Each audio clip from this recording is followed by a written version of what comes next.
아침 묵상입니다. 오늘 하루 하나님의 은혜가 충만하길 축복합니다. 오늘 날마다 주께로 큐티 본문은 마태복음 21장 12절에서 17절까지의 말씀입니다.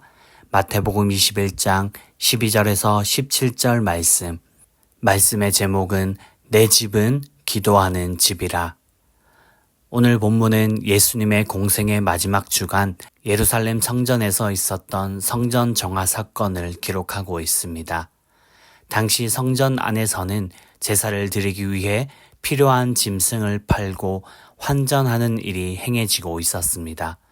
멀리서 찾아온 유대인들은 제물을 준비하기 위해 돈을 바꾸고 비둘기나 양을 구입하는 것은 당시의 일반적인 관행이었습니다. 그런데 예수님은 그들을 내쫓으시며 돈 바꾸는 사람의 상과 비둘기 파는 사람의 의자를 뒤엎으시며 이렇게 말씀하십니다.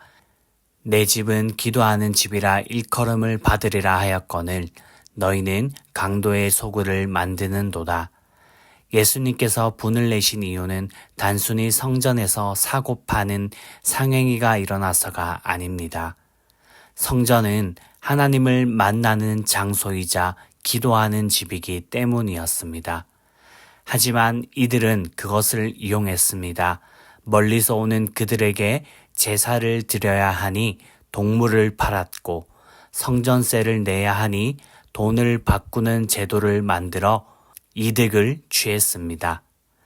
다시 말해 하나님을 이용해서 자신들의 욕심을 채웠던 것입니다. 예수님께서 이것을 뒤엎으셨습니다. 바로 하나님께 드리는 형식적인 예배, 마음 없는 예배였습니다. 그리고 그 후 예수님은 맹인과 저는 자들을 성전에서 고쳐주시기 시작합니다. 맹인과 저는 자들은 성전에 출입을 금지당했던 사람입니다. 부정한 존재였고 죄가 있는 존재였습니다. 그러나 예수님은 그들을 거절하지 않으셨습니다. 형식적으로 드리는 제사와 예물이 아니라 하나님께 마음을 다해 나아올 때 온전한 회복이 일어나는 장소, 그곳이 성전임을 보여주신 것입니다. 누구든지 상관없습니다. 상처를 받거나 병들었거나 슬픈 마음이 있거나 누구든지 나아와 회복을 얻는 곳, 그것이 바로 성전입니다. 이 모습을 본 대제사장들과 서기관들은 화를 냅니다. 예수님이 병을 고치는 이상한 일과 아이들이 외치는 찬양의 소리 때문이었습니다. 예수님이 병을 고치는 이상한 일, 이 원 의미를 찾아보면 하나님이 하신 놀랍고 기이한 일을 뜻합니다. 그들은 예수님의 치유의 능력을 보았습니다. 그러나 알아차리지 못했습니다. 예수님이 하나님의 아들임을 인정하지 않았습니다. 그러나 어린아이들은 예수님을 향하여 호산나 다윗의 자손이여 라고 외칩니다. 예수님은 그들이 있던 성전을 떠나 베다니 마을로 가십니다. 베다니는 나사로 가족이 살던 마을입니다. 이 말씀은 하나님의 임재는 성전이라는 건물에 있지 않음을 보여줍니다. 우리는 오늘 말씀을 통해 하나님이 원하시는 예배가 무엇인지 다시 한번 생각하게 됩니다. 내가 많이 알고 자격이 있다고 오래 믿었다고 하나님은 예배를 받으시지 않으십니다. 하나님이 원하시는 예배는 나의 마음을 다해 하나님을 찾는 것입니다. 고린도전서 3장 16절은 이렇게 말씀합니다. 너희는 너희가 하나님의 성전인 것과 하나님의 성령이 너희 안에 계시는 것을 알지 못하느냐. 주 안에 사랑하는 여러분, 우리는 하나님의 성전입니다. 그렇다면 여러분의 성전은 지금 어떤 상태입니까? 여러분의 성전은 기도하는 집입니까? 이 시간 간절히 바라기는 여러분의 마음이 예수님이 머무시는 성전이 되기를 소망합니다. 여러분의 마음과 가정과 삶에 기도의 집이 세워져 예수님을 만나고 온전한 회복을 누리는 은혜가 있어지기를 살아계신 예수님의 이름으로 간절히 축원합니다. 이제 기도 시간입니다.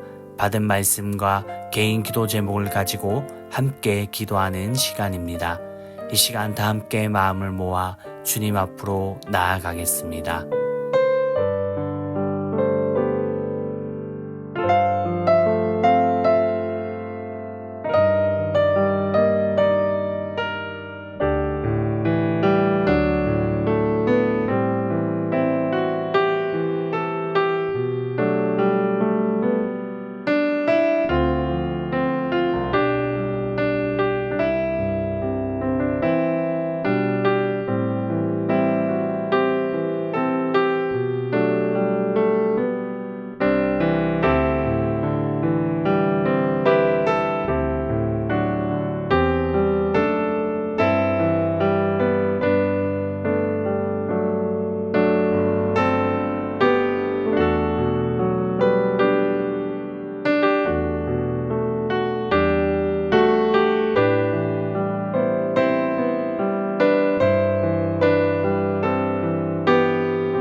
하나님 아버지, 오늘도 우리에게 말씀을 주시니 감사합니다. 우리가 하나님의 성전임을 기억하고 오늘 하루를 살아가기를 소망합니다. 우리의 마음이 기도의 집이 되기를 소원합니다.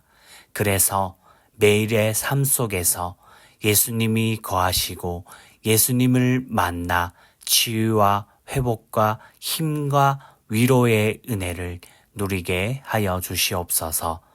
감사드리며 예수님의 이름으로 기도드립니다. 아멘.